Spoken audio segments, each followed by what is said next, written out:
Hello everyone, कैसे हैं आप लोग। तो उम्मीद करता हूं कि आपकी पढ़ाई बहुत अच्छे से चल रही होगी। करंट अफेयर के बारे में बात करें तो आपकी परीक्षा एलटी ग्रेड की जो कि दिसंबर में है, और जीआईसी प्रवक्ता और जीडीसी असिस्टेंट प्रोफेसर जब मैं वीडियो बना रहा हूं तो अभी तक इसकी डेट नहीं आई है। तो सितंबर एक ऐसा महीना है जो कि एलटी ग्रेड के लिहाज से बहुत ही ज़रूरी है। कारण क्या है, दिसंबर में आपकी परीक्षा होनी, नवंबर के जो करंट हैं उनको आने की संभावना बहुत कम है। तो सितंबर अक्टूबर ये 2 महीने बहुत ज़रूरी हैं। हालांकि जनवरी से लेकर अक्टूबर तक का करंट आपको कंप्लीट कवर करना है और इस पर सारे लेक्चर आपके लगभग हो चुके हैं, और जनवरी फरवरी मार्च अप्रैल से होते हुए हम लोग सितंबर तक आ पहुँचे हैं। तो इस लेक्चर के बाद आपका जो अंतिम लेक्चर है अक्टूबर ये बचता है, और इस प्रकार से आपका जो करंट अफेयर है ये समाप्त हो रहा है।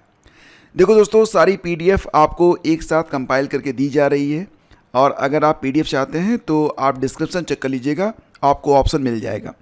चलिए शुरू करते हैं और देखते हैं सितंबर माह के सारे वो ज़रूरी प्रश्न जो कि एग्ज़ाम के लिहाज से ज़रूरी हैं। हालांकि दोस्तों प्रतिदिन अगर आप देखेंगे तो 15 से 20 करंट बनते हैं, लेकिन सारे करंट आपको नहीं पढ़ने हैं, ना तो आपके पास इतना समय है और ना ही ये ज़रूरी है। तो जितना ज़रूरी है वो पढ़ना आपके लिए बहुत ज़रूरी है, इसलिए यहाँ पर ये सारे करंट आपके लिए अत्यंत ज़रूरी है। ठीक है, चलिए शुरू करते हैं। देखिए ये तस्वीर आप देखिए, ये हैं, क्या नाम इनका, डेलिया, या क्या पढ़ेंगे, डेला भी पढ़ सकते हैं। ठीक है, ज़्यादातर हिंदी में इन्हें डेला ही कहा जाता है, हालांकि इंग्लिश में डेला कहेंगे, कुछ भी कहें। ये एआई पावर्ड सरकारी मंत्री हैं, और इनको नियुक्त करने वाला दुनिया का पहला देश कौन सा बना है, तो दोस्तों ये बन गया है अल्बानिया। अल्बानिया दुनिया का पहला देश है जिसने अपने यहाँ एआई पावर्ड मंत्री, सरकारी मंत्री की नियुक्ति की है। नाम है इनका डेला। ठीक है, याद रखिएगा, यह कोई इंसान नहीं बल्कि एक कृत्रिम बुद्धिमत्ता प्रणाली है जिसे भ्रष्टाचार से लड़ने और सरकारी प्रक्रियाओं में पारदर्शिता लाने के उद्देश्य से नियुक्त किया गया है। तो एग्ज़ाम में आ सकता है कि एआई पावर्ड सरकारी मंत्री की नियुक्ति किसने की है, तो अल्बानिया देश ने की है। ये याद रखिए, क्योंकि अल्बानिया जो है पहला देश बना है जिसने अपने यहाँ इस प्रकार की व्यवस्था को लागू किया है। आगे बढ़ते हैं। भारत के सबसे बड़े खेल परिसर का उद्घाटन किया गया है। तो भारत का यह सबसे बड़ा खेल परिसर है और ये स्थित है अहमदाबाद, नारायणपुरा में, अहमदाबाद यानी कि गुजरात में। कॉम्प्लेक्स का नाम है वीर सावरकर स्पोर्ट कॉम्प्लेक्स। इसका उद्घाटन गृह मंत्री अमित शाह जी के द्वारा सितंबर के महीने में किया गया। अगला पॉइंट है, भारत की पहली आर्चरी प्रीमियर लीग। जैसा कि आपका क्रिकेट प्रीमियर लीग होता है ना, आईपीएल वगैरह, उसी प्रकार से यहाँ पर तीरंदाजी में भी प्रीमियर लीग का आयोजन किया गया। तो इसे कहेंगे आर्चरी प्रीमियर लीग, एपीएल। तो इसके ब्रांड एम्बेसडर बनाए गए हैं रामचरण। ये रामचरण जी आपने देखा होगा, साउथ की फिल्मों के ये हीरो हैं, और ये जो है एपीएल यानी कि आर्चरी प्रीमियर लीग के ब्रांड एम्बेसडर बनाए गए। देखो दोस्तों, आर्चरी प्रीमियर लीग का आयोजन 2 से 12 सितंबर तक पहली बार नई दिल्ली में किया गया है, याद रखिएगा। आगे बढ़ते हैं। सीआईएसएफ के नए महानिदेशक बन गए हैं प्रवीर रंजन। तो ये हैं प्रवीर रंजन जो कि सीआईएसएफ के 32वें महानिदेशक यानी कि डीजी बने हैं, डायरेक्टर जनरल। ठीक है, याद रखिएगा, सीआईएसएफ का जो मोटो है क्या है, संरक्षण एवं सुरक्षा, प्रोटेक्शन एंड सिक्योरिटी। और सीआईएसएफ की स्थापना कब होती है, 10 मार्च 1969 को।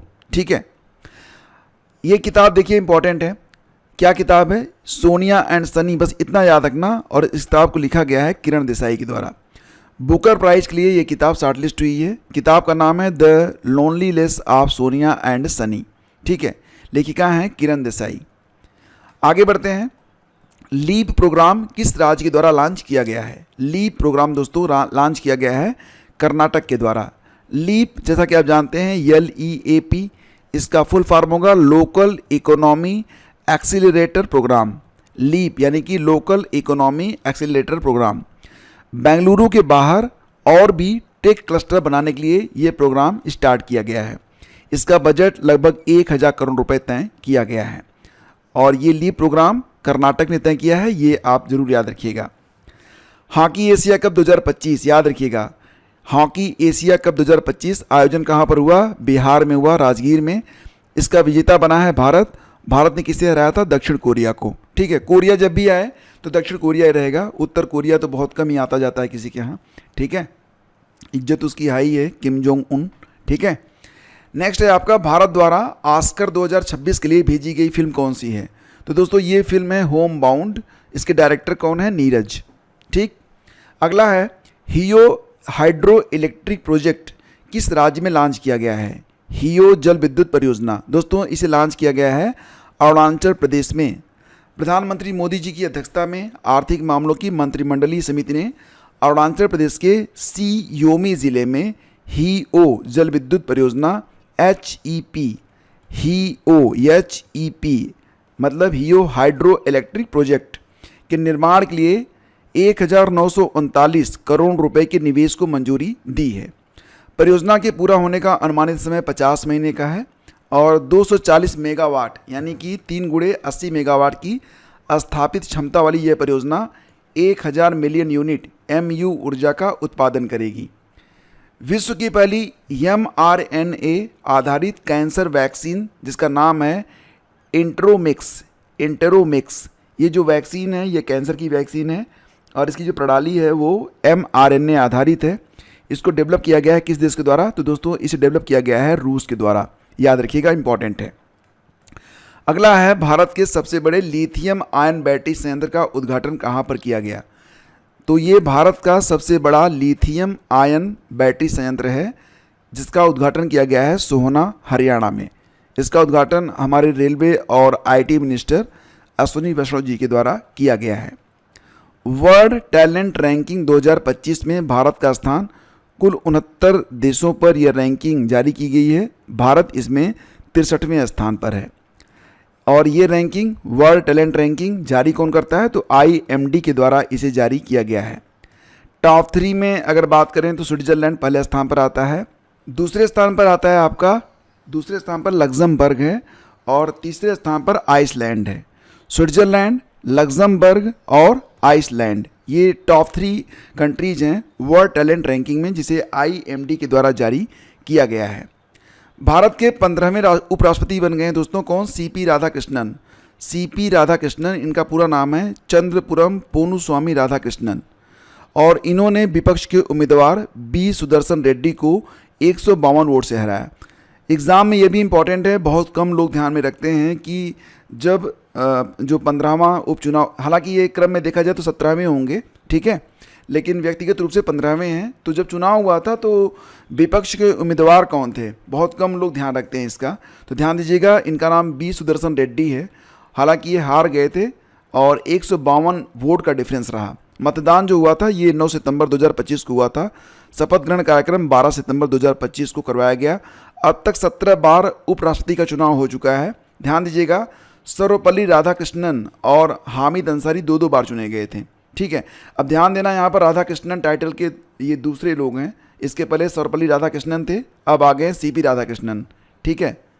नेक्स्ट है आपका, देखो उपराष्ट्रपति का जो वर्णन होता है ये अनुच्छेद 63 में किया गया है और उपराष्ट्रपति का चुनाव का वर्णन अनुच्छेद 66 में किया गया है। ये दोनों जो आर्टिकल हैं ये भी इंपॉर्टेंट हैं फॉर द एग्जाम। आगे बढ़ते हैं, स्वच्छ वायु रैंकिंग पुरस्कार 2025 के बारे में बात करते हैं, ये इंपॉर्टेंट है, ध्यान दीजिएगा।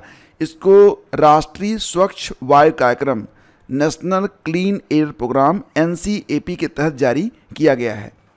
ओवरऑल बेस्ट रैंक जो दी गई है, सर्वश्रेष्ठ रैंक दी गई है, उसमें टॉप 3 जो हमारे शहर हैं तो उसमें सबसे पहले आता है आपका इंदौर, फिर आता है देवास, फिर आता है अमरावती। इंदौर, देवास और अमरावती ओवरऑल बेस्ट रैंकिंग में हैं। 10 लाख प्लस श्रेणी वाले जो शहर हैं उसमें इंदौर पहले स्थान पर है जिसको 1.5 करोड़ रुपए पुरस्कार राशि मिली है। दूसरे स्थान पर आता है जबलपुर, 1 करोड़ रुपए पुरस्कार राशि। आगरा और सूरत को संयुक्त रूप से तीसरे स्थान पर रखा गया है, इनको 50-50 लाख रुपए पुरस्कार के रूप में दिए गए। 3 लाख से 10 लाख के बीच में आबादी वाले जो शहर हैं तो इस कैटेगरी में अमरावती जो है, जो कि महाराष्ट्र का शहर है, पहले स्थान पर है। झांसी, मुरादाबाद यूपी के 2 शहर क्रमशः एक दूसरे के साथ संयुक्त रूप से दूसरे स्थान पर हैं। अलवर राजस्थान ये तीसरे स्थान पर है। और 3 लाख से कम आबादी वाले जो शहर हैं तो उसमें देवास मध्य प्रदेश ये टॉप पर है। परमाणु हिमाचल प्रदेश दूसरे स्थान पर, अमदुल उड़ीसा ये तीसरे स्थान पर है। दोस्तों इसी के साथ याद रखना कि आर्द्रभूमि शहरों की मान्यता प्राप्त इंदौर और उदयपुर को अलग से पुरस्कृत किया गया। और ध्यान दीजिएगा कि ये सारे जो आपको पॉइंट दिए जा रहे हैं स्वच्छ वायु रैंकिंग के अंतर्गत। इसमें सबसे ज़रूरी है कि आप ये याद रखें कि ओवरऑल रैंकिंग में बेस्ट रैंक में कौन है। तो ये इंदौर, दूसरे स्थान पर देवास, फिर अमरावती है। अगला बिंदु है कि राष्ट्रीय संस्थागत ranking framework NIRF national institutional ranking framework 2025, इसको जारी किया गया 4 सितंबर 2025 को। और इसे जारी कौन करता है? तो शिक्षा मंत्रालय। ध्यान देना, शिक्षा मंत्रालय का पहले नाम था MHRD यानी कि मानव संसाधन विकास मंत्रालय, बाद में इसको रीनेम किया गया था शिक्षा मंत्रालय के रूप में। और शिक्षा मंत्रालय ने ही जारी किया है NIRF राष्ट्रीय संस्थागत रैंकिंग फ्रेमवर्क। इसे 4 सितंबर को जारी किया गया था। ओवरऑल टॉप रैंक में पहले स्थान पर IIT मद्रास है, दूसरे स्थान पर IISc बेंगलुरु है, तीसरे स्थान पर IIT मुंबई है, चौथे स्थान पर IIT दिल्ली है, पाँचवें स्थान पर आता है IIT कानपुर। तो बेस्ट IIT कौन सी है? IIT मद्रास। ठीक है, आगे बढ़ते हैं। पहली बार सूअर के फेफड़ों को मानव में प्रत्यारोपित किया गया किस देश में? तो याद रखना कि सूअर के फेफड़ों को पहली बार मानव में प्रत्यारोपित किया गया है चाइना में। ठीक, याद रखना। नेक्स्ट है आपका कि यूरेनस के 29वें चंद्रमा की खोज किसके द्वारा की गई? तो दोस्तों नासा के द्वारा यूरेनस के 29वें चंद्रमा की खोज की गई है। 29वें चंद्रमा की खोज की गई है और इसकी खोज नासा ने जेम्स वेब टेलीस्कोप के माध्यम से की है। और ये जो 29वां चंद्रमा है जो यूरेनस का है, इसको नाम दिया गया है S2025 UI। क्या नाम दिया गया है? S2025 UI। ठीक है, ये नाम है चंद्रमा का, जो कि यूरेनस का 29वां मून है। ऑपरेशन राहत 2025, याद रखिएगा, ये जो ऑपरेशन राहत जम्मू कश्मीर में चलाया गया, तो पंजाब हिमाचल के आपदा प्रभावित क्षेत्रों में सहायता के लिए जम्मू कश्मीर, पंजाब और हिमाचल में इसे चलाया गया था, जहां पर जो आपदा आई थी तो उससे राहत प्रदान करने के लिए। तो इस प्रकार से ऑपरेशन राहत 2025 कोई एक विशिष्ट ऑपरेशन नहीं है, बल्कि ये वर्ष 2025 में भारतीय सेना द्वारा जो आपदा राहत कार्य हैं उसके लिए चलाया गया था। इसमें उत्तरी भारत में बाढ़ राहत अभियान मुख्य रूप से शामिल है। दोस्तों इसके अलावा देखा जाए तो 2 ऑपरेशन आपको और भी याद रखने चाहिए। एक आपका है ऑपरेशन ब्रह्म, ऑपरेशन ब्रह्म या ऑपरेशन ब्रह्मा। म्यांमार में जो भूकंप आया था उससे राहत के लिए चलाया गया था भारतीय सेना के द्वारा। एक और याद रखिएगा ऑपरेशन सिंधु। ऑपरेशन सिंधु तो ईरान और इजराइल से नागरिकों को निकालने के लिए भारतीय सेना ने ये ऑपरेशन चलाया था। तो दोनों इंपॉर्टेंट है आपके लिए। आगे बढ़ते हैं। Uttar Pradesh pro volleyball league 2025 का विजेता कौन बना है? तो याद रखिएगा, Uttar Pradesh pro volleyball league 2025 विजेता बना है मुजफ्फरनगर लायंस। और मुजफ्फरनगर लायंस ने किसको हराया? तो मथुरा योद्धाज को हराया था। मथुरा योद्धाज को हराया गया, ये दूसरे नंबर पर रहे। 18वीं वैश्विक तीरंदाजी युवा चैंपियनशिप, तो इसका आयोजन कनाडा के विनिपेग में किया गया। 18वीं वैश्विक तीरंदाजी युवा चैंपियनशिप का आयोजन कनाडा में किया गया था, कनाडा के विनिपेग में। पदक तालिका में टॉप पर दक्षिण कोरिया है, दूसरे स्थान पर भारत है। तो भारत की रैंक क्या रही, ये इंपॉर्टेंट है कि जो 18वीं वैश्विक तीरंदाजी प्रतियोगिता हुई इसमें दक्षिण कोरिया टॉप पर था, भारत दूसरे स्थान पर था। फॉर्च्यून पत्रिका के द्वारा फॉर्च्यून ग्लोबल 500 लिस्ट जारी की जाती है, आपको पता है। तो 2025 की जो लिस्ट आई है उसमें टॉप पर वॉलमार्ट है, दूसरे स्थान पर अमेजन है, तीसरे स्थान पर आता है स्टेट ग्रिड। तो टॉप पर कौन है? वॉलमार्ट है, दूसरे स्थान पर कौन है? अमेजन है, तीसरे स्थान पर कौन है? स्टेट ग्रिड है। और दोस्तों अगर भारत से बात करें तो फॉर्च्यून ग्लोबल 500 लिस्ट में 2 कंपनियां जो शीर्ष पर हैं, तो पहला जो है वो इंडियन ऑयल कॉरपोरेशन है IOC, दूसरा है स्टेट बैंक ऑफ इंडिया। ये भारत में तो टॉप 1 और टॉप 2 पर हैं, लेकिन ओवरऑल रैंकिंग में अगर देखा जाए तो ये 127 स्थान पर आता है इंडियन ऑयल कॉरपोरेशन और 163वें स्थान पर आता है स्टेट बैंक ऑफ इंडिया। तो इसमें कुल 500 कंपनियां शामिल हैं। तो लिस्ट का नाम ही है फॉर्च्यून ग्लोबल 500। तो इस प्रकार से आप इसे समझ सकते हैं, ठीक है। और आगे बढ़ें तो IMF के कार्यकारी निदेशक के रूप में किसे नियुक्त किया गया है? तो IMF की स्थापना होती है 27 दिसंबर 1945 को। फिलहाल इसके जो कार्यकारी निदेशक हैं नियुक्त किए गए हैं उर्जित पटेल। IMF का फुल फॉर्म ही कई बार पूछा जाता है, इंटरनेशनल मॉनेटरी फंड इसका फुल फॉर्म होता है, ये याद रखिएगा। अश्विनी वैष्णव द्वारा टेम्पर्ड ग्लास फैक्ट्री का उद्घाटन किया गया है, कहाँ पर? नोएडा यूपी में। अभी तो जो भी मोबाइल फ़ोन वगैरह पर जो टेम्पर्ड ग्लास लगते हैं वो चाइना से ज़्यादातर आयात किए जाते हैं, लेकिन अब भारत में भी इसकी फैक्ट्री लग गई है। कहाँ पर? नोएडा यूपी में। इसका उद्घाटन अश्विनी वैष्णव जी के द्वारा किया गया था सितंबर के महीने में। ज्यूरिख डायमंड लीग फाइनल में नीरज चोपड़ा को कौन सा पदक मिला है? ज्यूरिख डायमंड लीग फाइनल में नीरज चोपड़ा को दोस्तों मिला है रजत पदक। इन्होंने जो भाला जेवलिन थ्रो में 85.01 मीटर का थ्रो किया है। इन्होंने जो भाला फेंका है वो 85.01 मीटर तक फेंका है। हालांकि स्वर्ण पदक पाने से चूक गए हैं। स्वर्ण पदक मिला है जर्मनी के जूलियन वेबर को, और इनका भाला जो गया था वो 91.51 मीटर तक गया था। ठीक है, तो ज्यूरिख डायमंड लीग फाइनल में नीरज चोपड़ा को कौन सा पदक मिला? रजत, सिल्वर। आगे बढ़ते हैं। आसियान भारत युवा सम्मेलन कहाँ पर आयोजित किया गया? तो सितंबर के महीने में आसियान भारत युवा सम्मेलन का आयोजन गोवा में किया गया। ये इंपॉर्टेंट है, याद रखिएगा। आगे बढ़ते हैं, बात करेंगे कि वैश्विक शांति सूचकांक के बारे में, यानी कि बात यहाँ पर हो रही है ग्लोबल पीस इंडेक्स 2025 के बारे में, जो कि सितंबर के महीने में जारी किया गया, और इसे जारी करता है Institute for Economic and Peace, IEP के द्वारा इसे जारी किया जाता है। वर्ल्ड वाइड देखा जाए तो भारत की जो रैंकिंग आई है 115 आई है। कितनी? 115।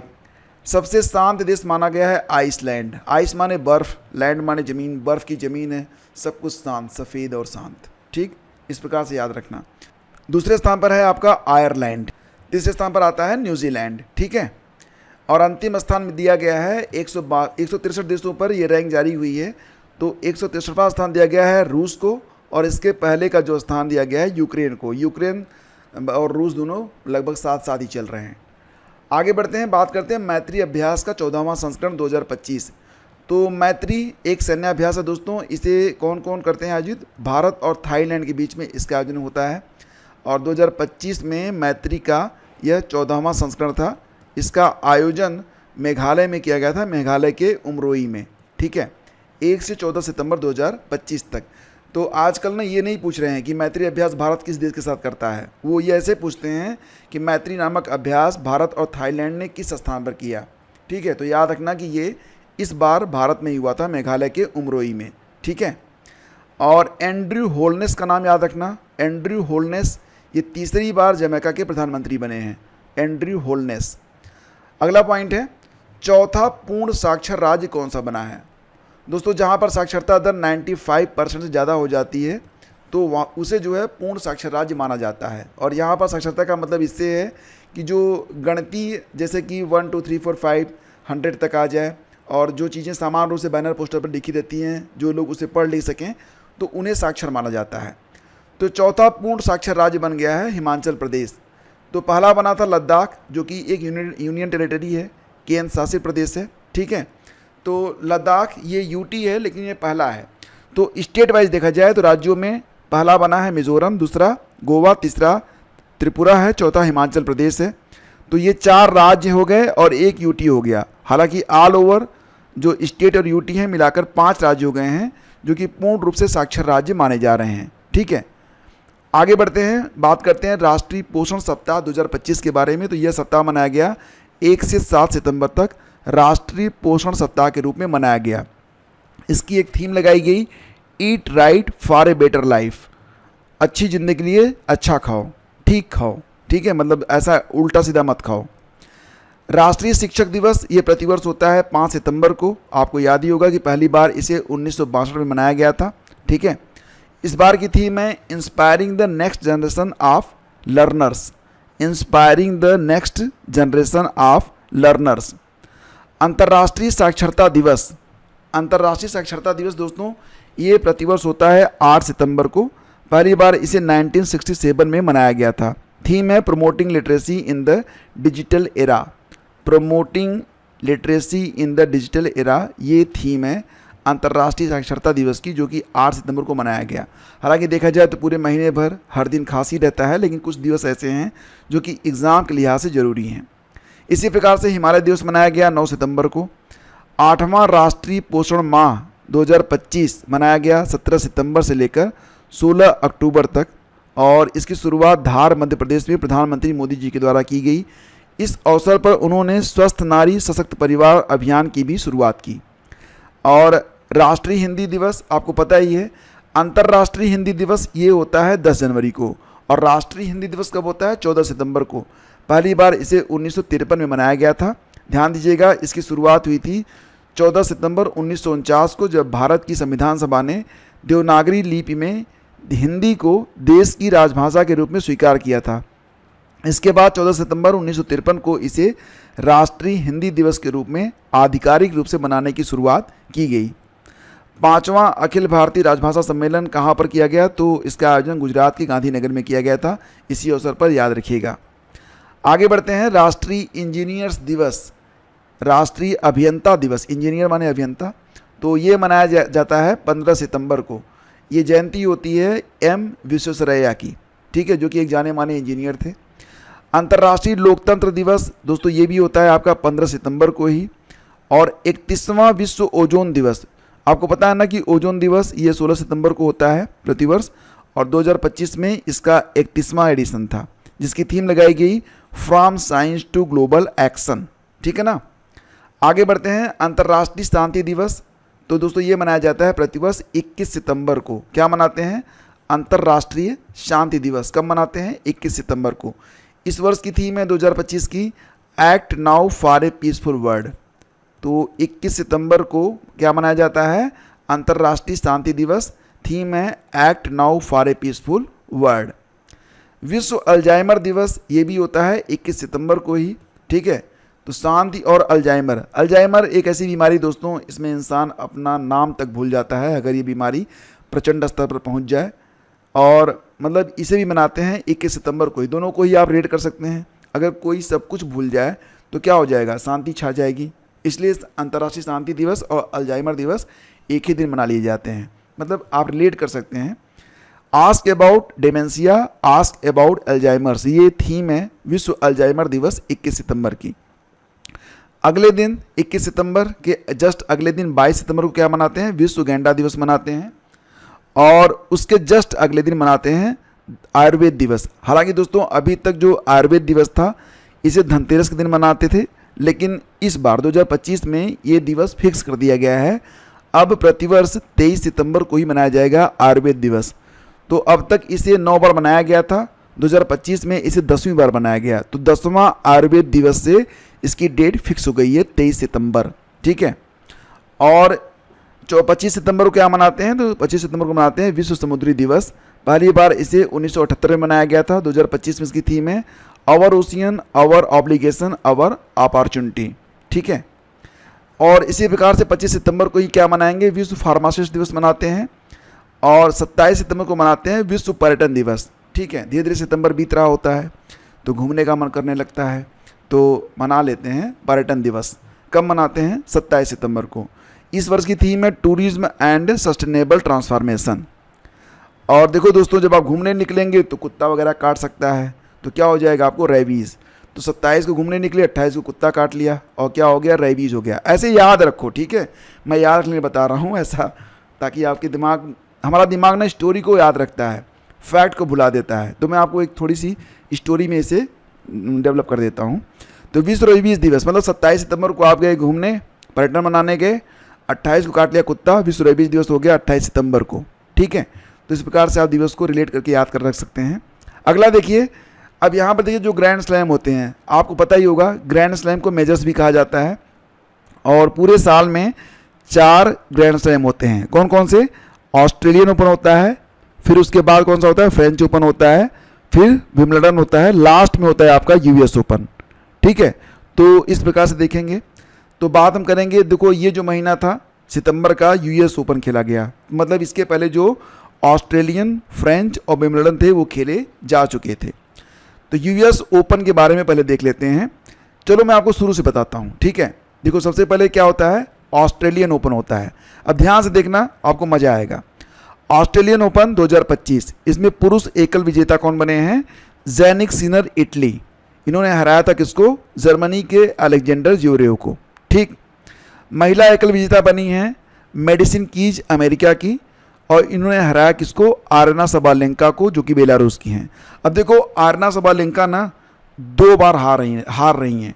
मतलब पहला और दूसरा, पहला जो है ऑस्ट्रेलियन ओपन, दूसरा फ्रेंच ओपन, दोनों में हार रही हैं। दूसरे स्थान पर आ रही हैं कौन? आरना, ये बेलारूस की हैं। लेकिन तीसरा छोड़ चौथे में यूएस ओपन में ये विजेता बन जाती हैं। तो इस प्रकार से आप इनको याद रखेंगे, एक कहानी बना के याद रखो, ठीक है। ज़ैनिक सिनर, ये आप देख रहे हैं ना कि ज़ैनिक सिनर जो हैं वो ऑस्ट्रेलियन ओपन में तो जीत गए, लेकिन फ्रेंच ओपन में हार गए, फ्रेंच ओपन में पहुंच के दूसरे स्थान पर। फ्रेंच ओपन में नई एंट्री हो गई स्पेन के कार्लोस अल्काराज की। कार्लोस अल्काराज जो हैं फ्रेंच ओपन विजेता बने और इन्होंने हरा दिया जेनिक सिनर को। महिला एकल में कोको गॉफ आ गई, उन्होंने फिर से हरा दिया आरेना को। ठीक है, कोको गॉफ भी अमेरिका की ही हैं। तो आप देख रहे हैं ऑस्ट्रेलियन ओपन और फ्रेंच ओपन दोनों में अमेरिका की ही खिलाड़ी रही हैं विजेता। पहली में मेडिसिन की, दूसरे में कोको गॉफ। अब तीसरा कौन सा होगा? विंबलडन होगा। विंबलडन में कौन आता है सामने? तो विंबलडन में दोस्तों फिर आते हैं जेनिक सिनर। तो जेनिक सिनर अब यहाँ पर देखेंगे आप तो जो आपका फ्रेंच ओपन है ये इसमें विजेता कौन है? Carlos Alcaraz. और हराया किसको? जेनिक सिनर को। अब जेनिक सिनर ने क्या किया? विंबलडन में बदला ले लिया। विंबलडन में इन्होंने क्या किया कि जेनिक सिनर ने हरा दिया कार्लोस अल्काराज को। बस यही जो क्रम था उल्टा हो गया, फ्रेंच ओपन का जस्ट अपोजिट रिजल्ट आ गया विंबलडन में। हालांकि आरेना जो थी वो अब गायब हो गई हैं। तो महिला एकल विजेता बन गई हैं ईगा स्वेटक, ये आ गई हैं पोलैंड से। अमेरिका वाली जो टीम है वो गायब हो गई है और इन्होंने अमेरिका को हरा दिया। अमांडा अनिसिमोवा अमेरिका की हैं, ये उप विजेता बन गई। ठीक है, और इसके बाद आता है आपका यूएस ओपन। तो यूएस ओपन में मैंने आपको बताया था कि फिर कार्लोस अल्काराज आ गए और उन्होंने जेनिक सिनर को फिर से हरा दिया। ठीक है, तो ये इस प्रकार से देखा जाए तो यूएस ओपन में कार्लोस अल्काराज फिर से जेनिक सिनर को हरा देते हैं। और महिलाओं में आरना सबालेंका, अभी तक देखो आपने पहला दूसरा ये उप विजेता रही, तीसरे में गायब रही, लेकिन यूएस ओपन में आरना जो थी ये विजयी बन गई, ये जीत गई। तो इसी प्रकार से आपको भी जीत जाना है। ठीक है, इन्होंने किसको हरा दिया? अमेरिका की अमांडा अनिसिमोवा को हरा दिया। ठीक है, तो आपको भी क्या करना है, कितनी भी बार हारे हों लेकिन अंत में जीत के आना है। ठीक है ना। अब देखो अभी तक क्या था कि भारत में जो रामसर साइटें हैं लगातार बढ़ रही हैं। अभी 91 तो आपने पढ़ा था, 91 तक 91 तक हो गया था। तो 91 में जो लास्ट 2 जुड़ी हुई थी वो कहाँ से थी? वो राजस्थान से थी। अब 2 और ऐड हो गई हैं, इसमें एक बक्सर बिहार की है गोकुल जलाशय और एक पश्चिमी चंपारण बिहार की है उदयपुर झील। और अब भारत में रामसर साइट कितनी हो गई है? तो दोस्तों 25 सितंबर तक का आंकड़ा है, उसके बाद बढ़ जाए तो मैं कह नहीं सकता। 25 सितंबर तक भारत में 93 रामसर साइट्स हो गई हैं। रट लेना भाई साहब, ये आंकड़ा लगातार बदल रहा है। ठीक है, बीसीसीआई के नए अध्यक्ष बन गए हैं मिथुन चक्रवर्ती नहीं भाई साहब, मिथुन मनहास। इन्होंने स्थान लिया है रोजर बिन्नी का। बीसीसीआई की स्थापना होती है 1928 में, हेडक्वार्टर मुंबई में है। ठीक है, तो बस मिथुन चक्रवर्ती के बारे में बात कर लेते हैं। इनको क्या मिला था? 2022 का दादा साहब फाल्के। ठीक है, और 2023 वाला किसको मिला? अभी पढ़ाया था, बताओ फटाफट याद करो। आगे देखो 2025 का रेमन मैग्सेसे अवार्ड, जिसे कहते हैं एशिया का नोबेल, ये जो 3 संस्थाओं को मिला है, 3 संस्था प्लस लोगों को मिला है। एक संस्था है जो कि भारत की है, तो ये है एजुकेट गर्ल संस्था। तो रेमन मैग्सेसे अवार्ड, एशिया का नोबेल, भारत की संस्था एजुकेट गर्ल को मिला है। बाकी मालदीव की साइना अली हैं, फिलीपींस के फ्लावियानो हैं, इनको ना भी याद रखो तो काम चल जाएगा। एजुकेट गर्ल ये याद रखना आपके लिए ज़रूरी है। ठीक है, और ये हैं डीडी लपांग। डीडी लपांग कौन है? तो 91 ईयर तक जीवित रहे और ये मेघालय में 4 बार सीएम रहे। तो फिलहाल अब ये इस दुनिया में नहीं है। 12 सितंबर को इनका 2025 में निधन हो गया है। आगे बढ़ते हैं। आदिवाणी ऐप, अभी हाल ही में यूपीपीसीएस में ये प्रश्न पूछा गया था। आदिवाणी ऐप, तो इसे किस मंत्रालय ने लॉन्च किया है? नाम से ही स्पष्ट है, आदिवाणी। तो इसे ट्राइबल मिनिस्ट्री ने इसे लॉन्च किया है, जनजाति मंत्रालय ने। ठीक है, और 20वां वैश्विक सतत शिखर सम्मेलन का आयोजन कहाँ पर किया गया? जो 20वां वैश्विक सतत शिखर सम्मेलन है, इसका आयोजन नई दिल्ली में किया गया था 2 और 3 सितंबर को। ये इंपॉर्टेंट है, हल्के में मत लेना इसको। हुरून इंडिया वेल्थ रिपोर्ट के अनुसार सबसे ज़्यादा अरबपतियों वाला स्टेट भारत में है महाराष्ट्र। यहाँ पर अरबपति बहुत तेज़ी से बढ़ रहे हैं। आर्थिक राजधानी कही जाती है, ठीक है, मुंबई। दूसरे स्थान पर दिल्ली है, तीसरे स्थान पर तमिलनाडु है। लेकिन सिटी वाइज देखा जाए तो भी जो है ज़्यादा चेंजेस नहीं है, बस यहाँ पर बेंगलुरु आ जाता है। ठीक है, तो अब मुंबई आ गया, फिर दिल्ली आ गया, फिर बेंगलुरु आ रहा है। ठीक है, नेक्स्ट आपका है सितंबर 2025 में यूनेस्को के विश्व जैव मंडल आरक्षित क्षेत्र नेटवर्क में शामिल किया गया है किसे? शीत मरुस्थल जैव मंडल रिजर्व, जो कि कहाँ पर स्थित है? ये हिमाचल प्रदेश में स्थित है। अब भारत में 13 यूनेस्को बायोस्फीयर रिजर्व हो गए हैं। देखो याद रखना, भारत में कुल बायोस्फीयर रिजर्व कितने हैं? तो कुल मिला के तो हैं 18, लेकिन इनमें 13 जो है ना, इनका मतलब हो गया है यूनेस्को से, ये यूनेस्को में दर्ज हो चुके हैं। तो 18 में से 13 जो हैं वो यूनेस्को में चले गए हैं, तो ये याद रखना आप। भारत के अटॉर्नी जनरल फिर से नियुक्त हुए हैं आर वेंकट रमणी। 2022 में आए थे, 2027 तक रहेंगे, तो फिर से नियुक्त हो गए हैं अटॉर्नी जनरल के रूप में। महान्यायवादी कहा जाता है ना हिंदी में, तो महान्यायवादी की नियुक्ति के बारे में जो वर्णन है अनुच्छेद 76 में है। तो जैसे कि देश में महान्यायवादी होते हैं, इसी प्रकार से जो राज्य होते हैं, स्टेट होते हैं, उसमें महाधिवक्ता होते हैं। ठीक है, महान्यायवादी ये कहाँ पर होते हैं? केंद्र स्तर पर होते हैं, राज्य स्तर पर होते हैं महाधिवक्ता। तो हमारे जो अटॉर्नी जनरल हैं, महान्यायवादी हैं, कौन है? वो आर वेंकट रमणी हैं। और हमारे जो महाधिवक्ता हैं अजय कुमार मिश्रा हैं। यूपी के जो महाधिवक्ता हैं वो अजय कुमार मिश्रा हैं। इनकी नियुक्ति 2022 में हुई थी। ठीक है, और महान्यायवादी इनकी नियुक्ति अनुच्छेद 76 के अंतर्गत, और जो आपके महाधिवक्ता होते हैं इनकी नियुक्ति अनुच्छेद 165 के अंतर्गत की जाती है। मैं यहाँ पर कंपैरिजन क्यों करता हूँ भाई साहब? ताकि आपको याद रहे और आप कंफ्यूज ना होने पाएँ। ठीक है, वैरावी सैरांग रेल लाइन का उद्घाटन। अब देखो, हमारे जो नॉर्थ ईस्ट स्टेट हैं उनमें से चौथा स्टेट बन गया है कौन? मिज़ोरम बन गया है। और मिज़ोरम को बाकी भारत से जोड़ती है जो रेल लाइन, वो है बैरावी सैरांग रेल। 13 सितंबर को इसका उद्घाटन किया गया। इसकी लागत आई है 8,070 करोड़ रुपए, लंबाई 51.38 किलोमीटर है। ठीक है, याद रखना इसको भी। आगे बढ़ते हैं। भारत की पहली रॉकेट 3D प्रिंटिंग सुविधा किसके द्वारा लॉन्च की गई है? तो अग्निकुल कासमास ने भारत की पहली रॉकेट 3D प्रिंटिंग सुविधा को शुरू किया है। अगला है GST 2.0। ये कब लागू हुआ? तो ये लागू हुआ 22 सितंबर को। और क्या हुआ इसमें कि हमारे जो GST के टैक्स स्लैब थे सारे ख़त्म कर दिए गए। अब केवल 2 टैक्स स्लैब हैं, एक 5% वाला, एक 12% वाला, जिसकी वजह से आपने देखा होगा कि कीमतों में काफ़ी कमी आई है, बहुत सारी चीज़ें सस्ती हो गई हैं। ज्ञान भारतम पोर्टल का शुभारंभ किया गया 12 सितंबर 2025 को। इसका उद्देश्य ये है कि हमारी जो पांडुलिपि विरासत है उसको डिजिटल तरीके से संरक्षित किया जाएगा। ठीक है, और चर्चा में रहा हुआनयांग द्वीप किन देशों के भी विवादित हैं? तो नाम ही है हुआंगयान, तो चाइना तो रहेगा इसमें। तो चाइना हो गया, ताइवान हो गया और फिलीपींस के बीच में यह द्वीप विवादित हो गया है। ठीक है, दुनिया की पहली डिजिटल ट्राइबल यूनिवर्सिटी ये बन गई है आदि संस्कृति। ये भारत से संबंधित है, याद रखना। एक किताब है, ये आप इसको देख सकते हैं, यशवाई कुरैशी की किताब है। इसका नाम क्या है? आप नाम देखिए यहाँ पर, democracies heartland inside the battle for power in south Asia. ये काफ़ी लंबा टाइटल है और ये किताब लिखी गई है यशवाई कुरैशी के द्वारा, तो किताब इम्पॉर्टेंट है। टाइफून रगासा कहाँ पर आया था?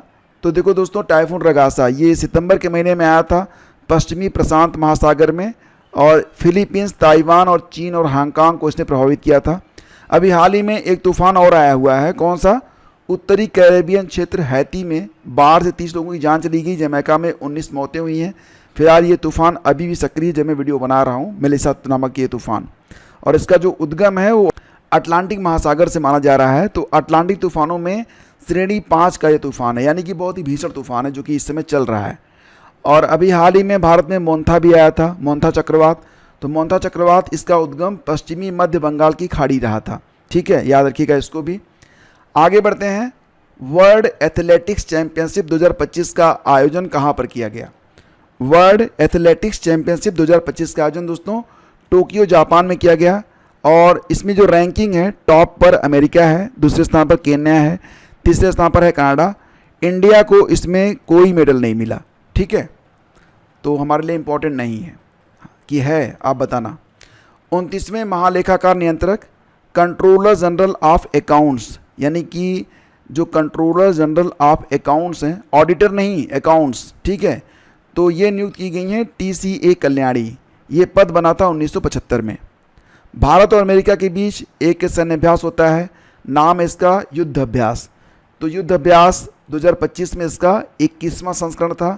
इसका आयोजन अमेरिका के अलास्का में किया गया 1 से लेकर 14 सितंबर के बीच में। UNFPA ने लैंगिक समानता के लिए अपना मानद ब्रांड एम्बेसडर किसको बनाया है दोस्तों? तो कृति सेनन को बनाया है।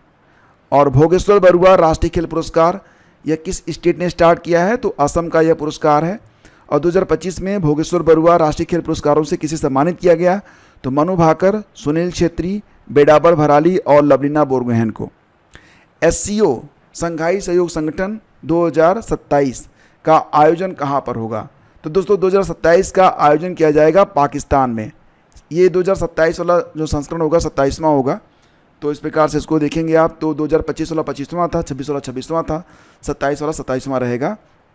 इसकी स्थापना ही होती है 2001 में, तो वहीं से क्रम इसका स्टार्ट होता है। और 2025 का जो आयोजन था, 25वां आयोजन, ये चीन में किया गया था 31 अगस्त से लेकर 1 सितंबर तक। 26 का आयोजन कहाँ पर होगा? किर्गिस्तान में होगा। 27 वाला पाकिस्तान में होगा। और आपको पता है SCO में कुल 10 देश हैं। कौन कौन से? चीन, कजाकिस्तान, किर्गिस्तान, रूस, तजाकिस्तान, उज्बेकिस्तान, ईरान और बेलारूस। दिलीप ट्रॉफी का संबंध जो है क्रिकेट से है। दिलीप ट्रॉफी भारत की एक घरेलू क्रिकेट प्रतियोगिता है। तो इसमें विनर बनी है सेंट्रल जोन। सेंट्रल जोन ने हराया था साउथ जोन को, याद रखिएगा। इसकी स्थापना हुई थी 1961 में, 1961 में। और फ्रेंड्स 2023 का दादा साहब फाल्के पुरस्कार किसको दिया गया? 2022 का किसको मिला था? मिथुन चक्रवर्ती को मिला था। 2023 का किसको मिला है? तो मोहनलाल को। मलयालम फिल्म इंडस्ट्री से ये आते हैं। 23 सितंबर को 71वें नेशनल फिल्म अवार्ड समारोह के दौरान इनको यह पुरस्कार प्रदान किया गया है। इसे कौन प्रदान करता है? तो ministry of information and broadcasting के द्वारा इसे प्रदान किया जाता है। हर साल जब नेशनल फिल्म अवार्ड होता है तो उसी के दौरान यह पुरस्कार भी प्रदान किया जाता है। और इसमें पुरस्कार के रूप में एक गोल्डन लोटस ट्रॉफी और 15 लाख रुपए नकद प्रदान किए जाते हैं। दोस्तों बात करते हैं एशिया कप 2025 के बारे में। आपको पता ही होगा कि इसका विजेता कौन बना था? भारत बना था। भारत ने किसको हराया था? पाकिस्तान को हराया था। और उसके बाद एक कंट्रोवर्सी भी इसमें हुई थी ट्रॉफी को लेकर। तो प्रश्न यहाँ पर यह है कि एशिया कप 2025 भारत विजेता बना था, किसको हराया था? पाकिस्तान को। तो प्लेयर ऑफ द सीरीज कौन चुना गया? तो ये चुने गए थे अभिषेक शर्मा। और भारत का यह 9वां एशिया कप टाइटल था। 9वीं बार भारत ने यह टाइटल अपने नाम किया है। 2025 में एशिया कप का यह 17वां संस्करण था, ये भी आप याद रखना। बात करते हैं GII यानी कि ग्लोबल इनोवेशन इंडेक्स 2025 के बारे में। तो इसमें भारत की रैंक 38 है। कुल 139 देशों में भारत जो है 38वें स्थान पर है। 139 देशों पर भारत 38वें स्थान पर है। 2024 में भारत की रैंक कितनी थी? 46 थी। और अब कितनी है?